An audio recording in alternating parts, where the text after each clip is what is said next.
Welcome to GDR news బులెటిన్ల ముందుగా headlines. మంగళగిరిలో రామాలయ పునఃప్రతిష్ఠ, మంత్రి నారా లోకేష్ పాల్గొని 5 లక్షల విరాళం.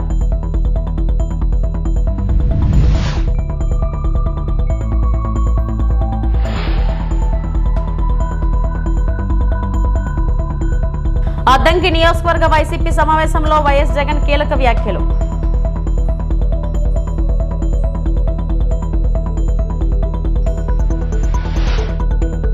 ఎల్పీజీకి బదులుగా పీఎన్జీకి ప్రోత్సాహం, ఓటీపీ విధానంతో పారదర్శకత, మంత్రి నాదెండ్ల మనోహర్. భారత నౌకాదళం ఎల్పీజీ తీసుకువస్తున్న 2 నౌకలను సురక్షితంగా ఎస్కార్ట్ చేసింది. జాగ్ వసంత్ మరియు ఫైన్ గ్యాస్ అనే ఈ నౌకలు ఎల్పీజీ సరుకుతో భారత్ కు చేరుకుంటున్నాయి. ఫైన్ గ్యాస్ నౌకలో 45,000 మెట్రిక్ టన్నుల ఎల్పీజీ ఉండగా ఇది మార్చి 27న న్యూ మంగళూరు పోర్టుకు చేరుకునింది. అలాగే జాగ్ వసంత్ నౌకలో 47,600 మెట్రిక్ టన్నుల ఎల్పీజీ ఉండి ఇది మార్చి 26న కాండ్లా పోర్టుకు చేరుకునింది అని షిప్పింగ్ మంత్రిత్వ శాఖ తెలిపింది. ఈ నౌకలు స్ట్రైట్ ఆఫ్ హోర్ముజన్ దాటిన తర్వాత భారత నౌకాదళం భద్రత కల్పించింది. అలాగే ఈ 2 నౌకల్లో వరుసగా 33 మరియు 27 మంది భారతీయ నావికులు సురక్షితంగా భారత్ కు తిరిగి వస్తున్నారు. పశ్చిమాసియాలో ఉద్రిక్తతలు పెరుగుతున్న నేపథ్యంలో దేశంలో ఎల్పీజీ కొరత మరియు ఇంధన సమస్యలు ఎదురవుతున్నాయి. कल देर शाम 2 भारतीय फ्लैग वाले एलपीजी कैरियर्स पाइन गैस और जग वसंत, इन 2 लोडेड हैं, एलपीजी लोडेड हैं इन दोनों पे. इन दोनों जहाज़ों ने सेफली स्ट्रेट ऑफ हॉर्मुज को पार किया और ये भारत की तरफ अग्रसर हैं. पाइन गैस में 45,000 मीट्रिक टन एलपीजी है और वो न्यू मैंगलोर पोर्ट पे अराइवल उसका ड्यू है और वो अराइवल 27 मार्च को संभावित है, 27 मार्च की प्रातः संभावित है. वहीं दूसरी एलपीजी कैरियर वेसल जग वसंत है जिसमें करीब 47,600 मेट्रिक टन एलपीजी है और वो कांडला की ओर जा रहा है. उसका next port of call Kandla होगा और उसकी अनुमानित आगमन तिथि 26 मार्च है. इस प्रकार इन दोनों जहाज़ों के पर्शियन गल्फ से निकलने के कारण अब पर्शियन गल्फ जो वेस्ट ऑफ हॉर्मुज है वहाँ पे 20 भारतीय फ्लैग के जहाज़ रह गए और उसमें 540 भारतीय नाविक हैं और इन सभी की सुरक्षा, उनकी देखरेख और समन्वय के लिए डीजी शिपिंग, आरपीएसएल एजेंसीज और हमारे मिशंस के साथ लगातार समन्वय बनाए हुए हैं.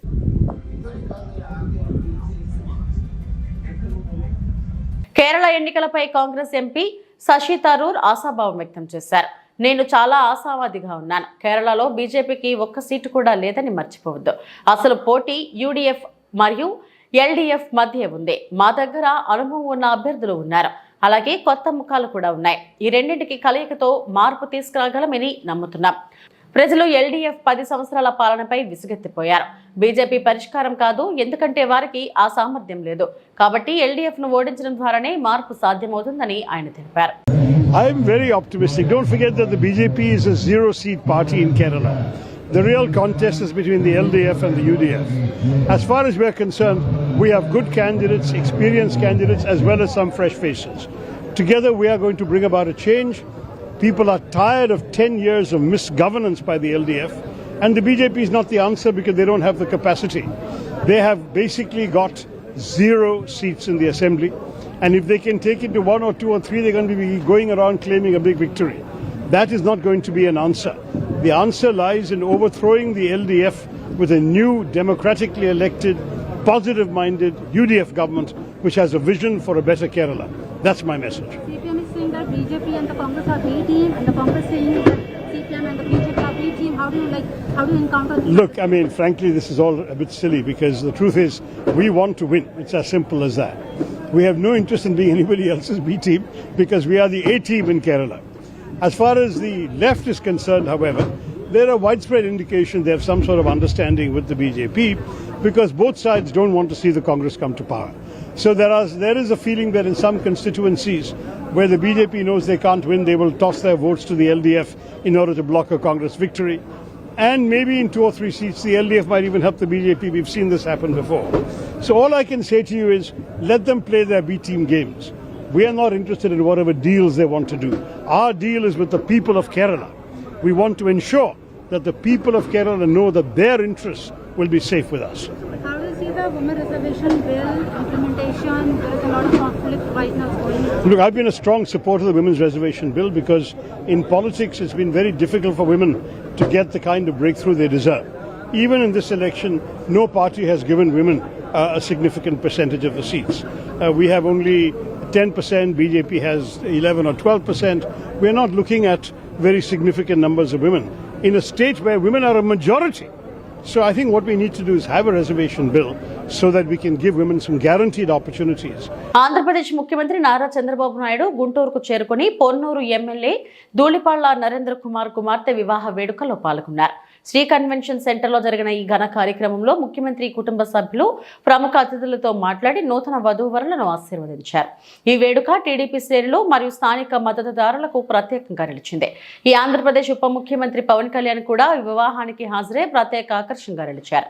జనసేన అధినేతగా ఆయన వధూవరులను ఆశీర్వదించి కుటుంబ సభ్యులు మరియు అతిథులతో ఆత్మీయంగా ముచ్చటించారు. అభిమానులను ఉత్సాహపరిచేలా ఆయనతో సెల్ఫీలు తీసుకోవడానికి వచ్చిన వారికి సమయం కేటాయించడం కార్యక్రమానికి మరింత ఉత్సాహాన్ని తీసుకొచ్చింది. ఈ వేడుకలో ఇద్దరు ప్రముఖ నాయకులు పాల్గొనడంతో గుంటూరులో రాజకీయ సామాజిక వాతావరణం ఉత్సాహభరితంగా మారింది.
అద్దంకి నియోజకవర్గానికి చెందిన వైఎస్ఆర్ కాంగ్రెస్ పార్టీ నాయకులు కార్యకర్తల సమావేశంలో కీలక వ్యాఖ్యలు చేశారు.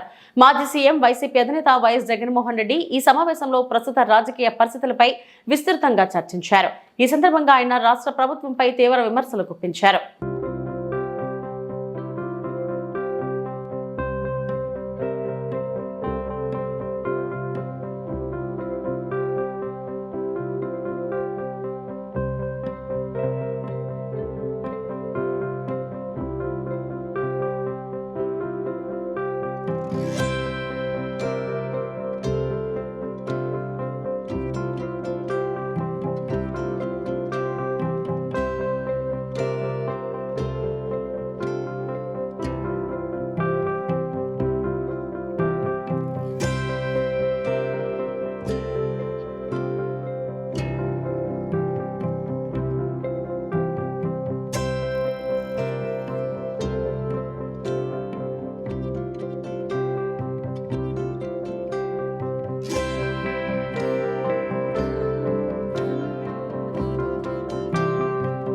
అప్పుడు అందులో చంద్రబాబు నాయుడు గారి లాంటి రాక్షస రాజ్యంలో యుద్ధం చేస్తూ ఉన్నప్పుడు కేసులు ఉంటాయని తెలిసి, హెరాస్మెంట్ ఉంటుందని తెలిసి, కార్యకర్తలకు ఇలాంటి సమయంలోనే ఇంకా తోడుగా అండగా ఉండడానికి ఇంకా శ్రమ పడవలసి వస్తుందని తెలిసి కూడా అశోక్ ముందుకొచ్చినాడు.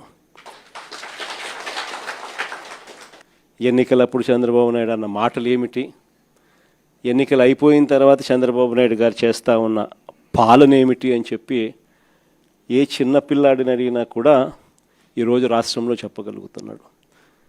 ఎన్నికలప్పుడు ఆయన చెప్పిన మాటలు చూస్తే జగన్ ఇచ్చేటివి అన్నీ చేస్తాను, కాక సూపర్ 6 సూపర్ 7లు అని చెప్పాడు.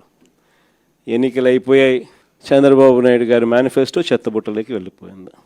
కరెక్ట్గా ఇవే మాటలు ఎన్నికలప్పుడు మొత్తుకొని చెప్పిన ప్రతి మీటింగ్లో, చంద్రబాబు నాయుడు గారిని నమ్మడము అని అంటే పులి నోట్లో తలకాయ పెట్టడమే స్వామి అని చెప్పి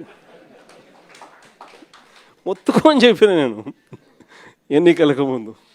అయినా కూడా చంద్రబాబు నాయుడు గారి అబద్ధాలకు మోసాలకు ఏదో పొరపాటున కాస్త తలొగ్గడం జరిగింది. ఈరోజు ఎన్నికలు అయిపోయాయి, 2 ఏళ్ళు అయిపోయింది, 3వ బడ్జెట్ కూడా ప్రవేశపెట్టినాడు. ఇక మిగిలినటి 2 బడ్జెట్లు. ఈరోజు పరిస్థితి ఏమిటి అని చెప్పి చూస్తే, జగన్ ఉన్నప్పుడు ఇస్తా ఉన్న అన్ని స్కీములు రద్దయిపోయినాయి. జగన్ ఇస్తాడన్న స్కీములు కాక సూపర్ 6 సూపర్ 7 అన్నోడు ఎన్నికలు అయిపోయిన 2 ఏళ్ళ తర్వాత పరిస్థితి ఏమిటి అని చెప్పి చూస్తే, జగన్ ఇస్తా ఉన్న స్కీములన్నీ పూర్తిగా రద్దయిపోయినాయి.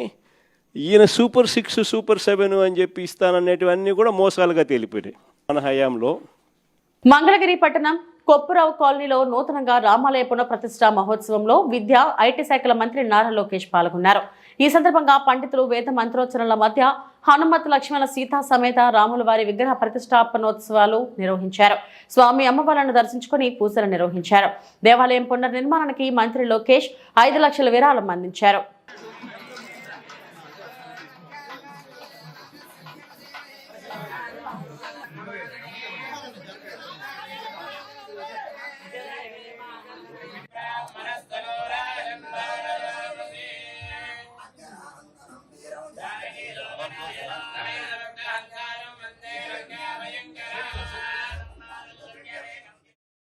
మంత్రి నిమ్మల రామానాయుడు మాట్లాడుతూ పోలవరం ప్రాజెక్టు కేంద్ర ప్రభుత్వ సహకారంతో వేగంగా ముందుకు సాగుతుందని తెలిపారు.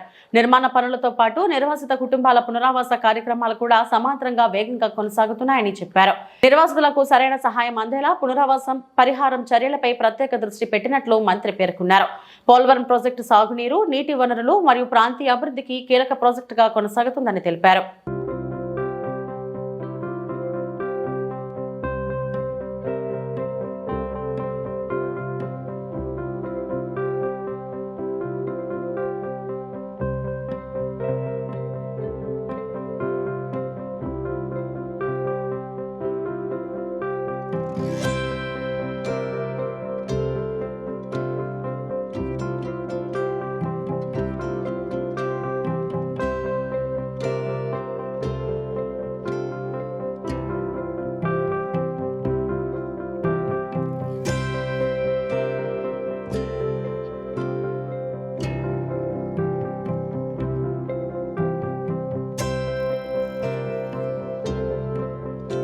ఏపీ మంత్రి నాదెండ్ల మనోహర్ పట్టణ ప్రాంతాల్లో వినియోగదారులు ఎల్పీజీ సిలిండర్ల నుంచి పైపుడు నేచురల్ గ్యాస్ పీఎన్జీ వైపు మారేందుకు కొత్త విధానాన్ని తీసుకొస్తున్నట్టు ప్రకటించారు. గ్యాస్ సరఫరాలో పారదర్శకత కోసం ఓటీపీ ఆధారిత ధృవీకరణ విధానం అమలు చేయనున్నట్లు తెలిపారు. దీనివల్ల గ్యాస్ దుర్వినియోగాన్ని అరికట్టవచ్చని పేర్కొన్నారు. అలాగే గ్యాస్ సిలిండర్ల బ్లాక్ మార్కెటింగ్ లో పాల్గొనే వారిపై కఠిన చర్యలు తీసుకుంటామని మంత్రి హెచ్చరించారు. ఎటువంటి గ్యాస్ కొరత గృహాలకి అందించే గ్యాస్ సిలిండర్స్ లో లేదు.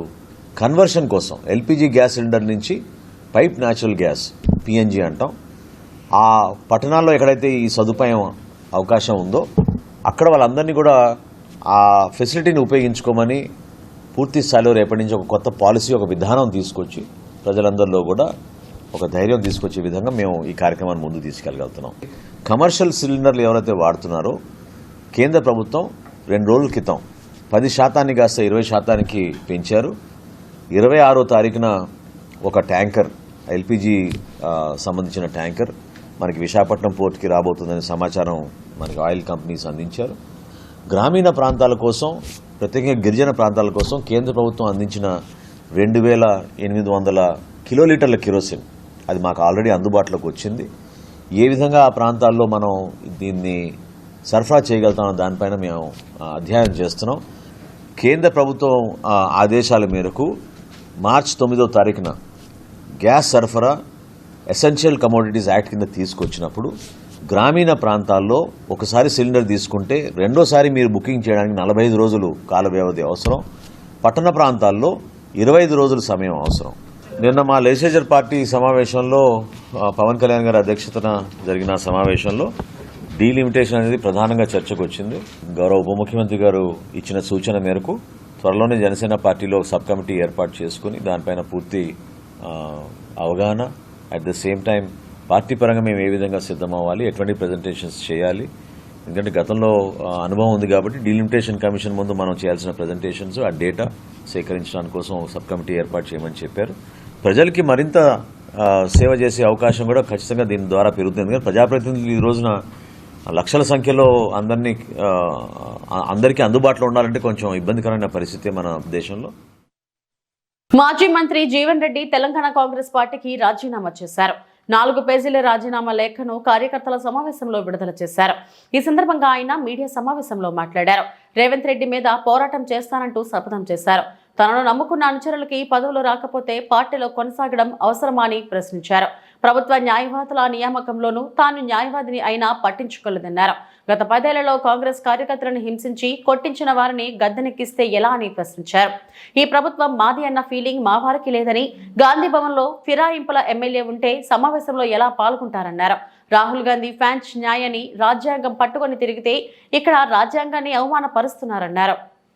నా దురదృష్టం ఏదైతున్నదో, ఇలా ఏ నాయకుడు నా ప్రజా జీవితంలో ఏదైతుందో దశాబ్దాలకెళ్ళి నాకు తోడు నిలిచి నాకు అండగా నిలిచేటువంటి వాడు ఏదైతుందో, డే లైట్ నడి బజార్లో ఏదైతుందో అతి కిరాతకంగా చంపబడ్డాడే.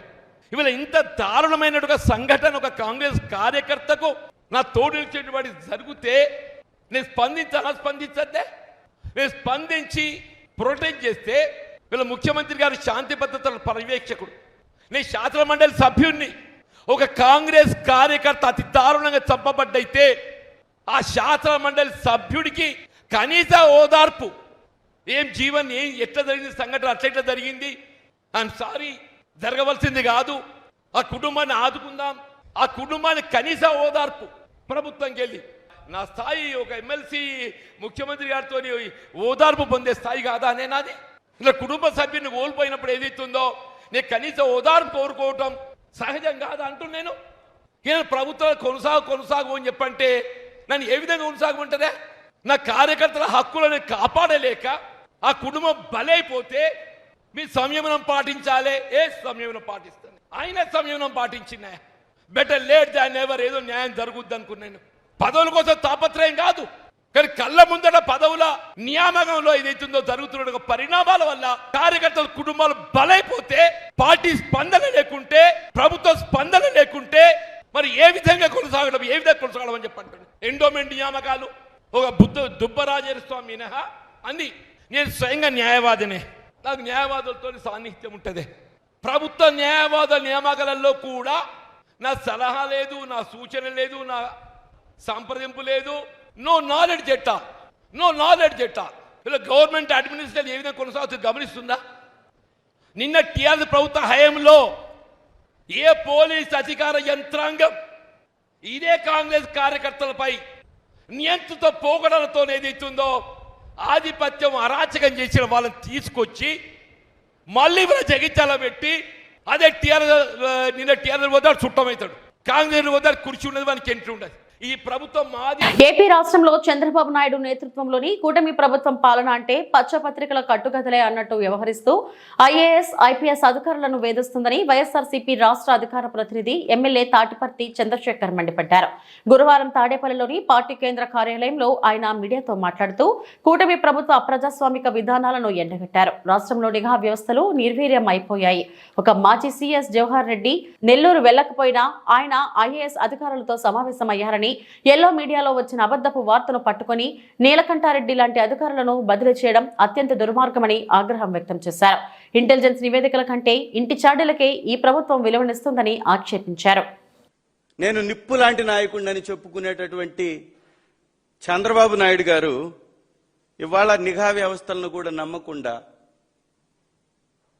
ఏ విధంగా తడబాటు పడుతున్నాడో ఒకసారి చూడండి. అసలు జరిగినటువంటి కథ ఏంటి?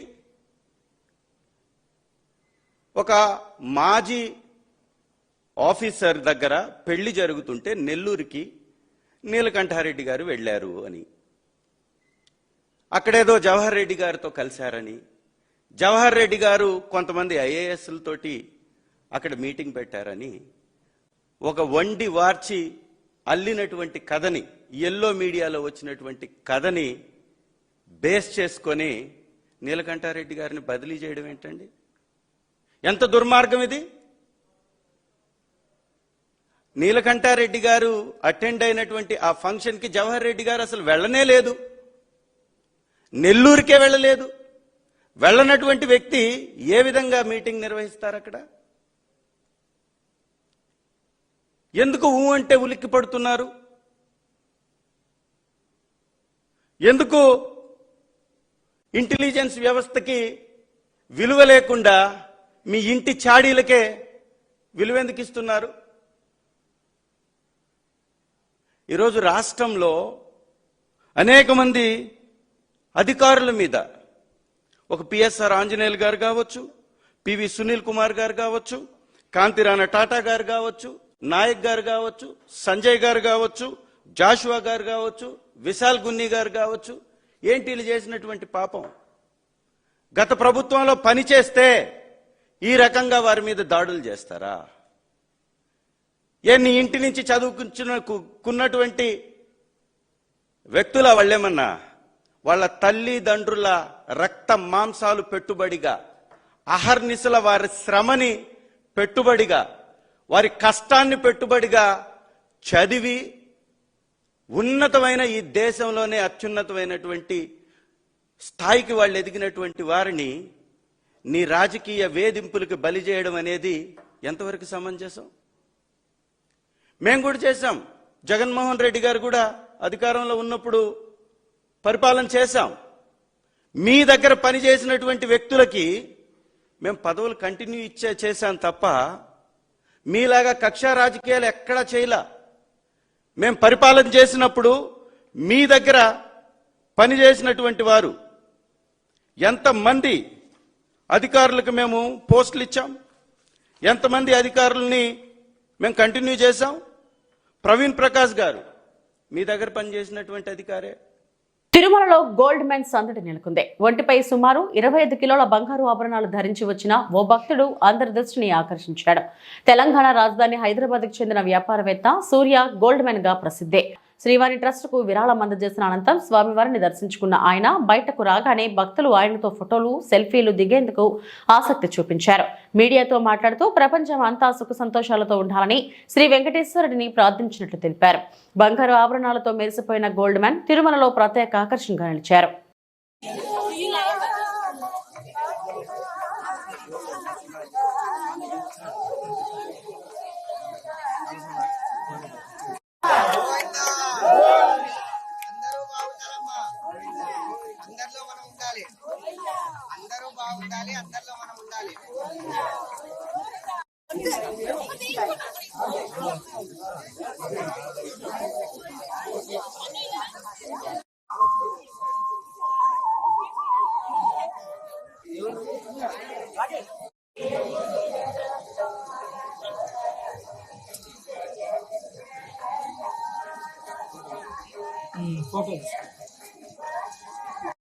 ప్రసాద్ గారు ఊరు మండపేట తమరు శ్రీవారి ప్రధాన కేంద్రం వద్ద పోటీ కుమార్ కోరుతున్నాము. ప్రసాద్ గారు ఊరు రాయచోటి తమరు శ్రీవారి ఎదురుగా ప్రధాన కేంద్రం వద్ద పోటీ వెంకట ప్రసాద్ కోరుతున్నాము. వెంకటరమణ గారు మరియు కోరుతున్నాము. అవినాష్ బాబు ఆలయ అభివృద్ధికి అడ్డంకులు అస్సలు సహించం. ఆక్రమణదారులకు చివరి అవకాశం. యూడీకి పట్టణంలో ఆలయ అభివృద్ధి కోసం నిర్వహించిన సమావేశం ఘనంగా జరిగింది. ఈ సందర్భంగా ఆక్రమణల అంశంపై తీవ్రంగా స్పందించిన నాయకులు ఆక్రమణలు చేసిన వారు సమావేశానికి గైర్హాజరు కావడంపై ఆగ్రహం వ్యక్తం చేశారు. వారికి ఇది చివరి అవకాశమని, త్వరలో మరో సమావేశం ఏర్పాటు చేస్తామని స్పష్టం చేశారు.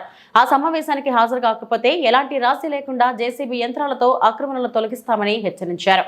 ఈ సందర్భంగా మాజీ ఎమ్మెల్యే జేసీ ప్రభాకర్ రెడ్డి కఠినంగా స్పందిస్తూ ఆలయ అభివృద్ధిలో ఎటువంటి అడ్డంకులను సహించబోమని స్పష్టం చేశారు. మీటింగ్ పెడితే ఎవరికి బాధ్యత లేనట్టుంది.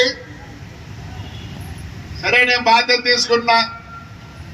కష్టమైన నిష్ఠూరమైన పర్వాలా, లేదా సంపుదామంటే సంపించుకోవడానికి రెడీ ఉన్నా, నా పట్టు వదలను.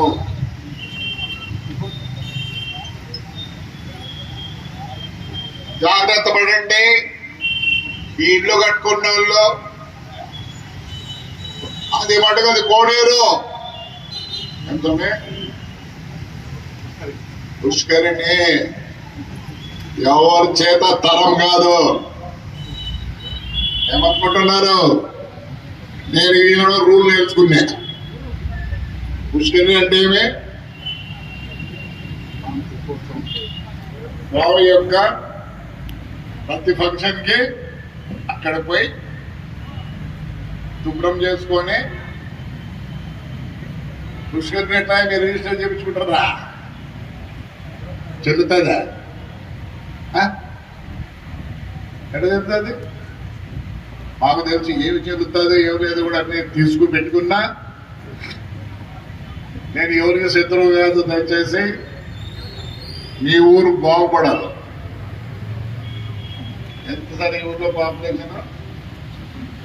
25,000లో ఒక 100 మంది ఏమన్నా అనుభవిస్తున్నారేమో,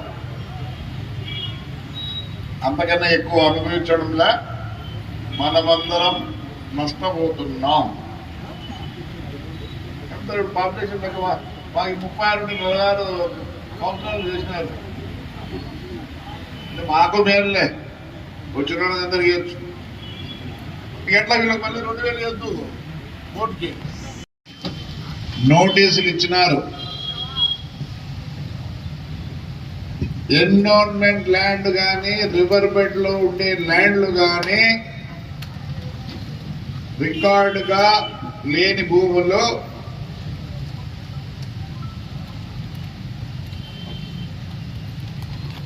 హైకోర్టు కాదు, అదేం ఏం కొట్రా కర్నూలు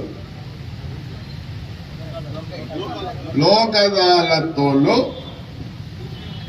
నోటీస్ ఇచ్చినారు. నేను పార్క్ చేసిన దానికి కూడా నోటీస్ ఇచ్చినారు. అక్కడ వేలకు మామిడి చెట్లు ఉన్నాయి. లాయర్లు ఉన్నారు, నోటీస్ ఇచ్చినారు. ఇప్పుడే కొత్త మన జాయింట్ కలెక్టర్ గారు వచ్చారు కొత్తగా. ఆయన ఒకటేసారి నా మున్సిపాలిటీకి నోటీస్ ఇచ్చాడు, ఇరుక్కొట్టు పరగొట్టు తినకొట్టని.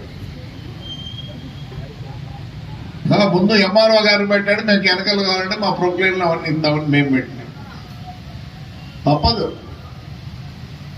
పోతారా పోటీ కొట్టుకు.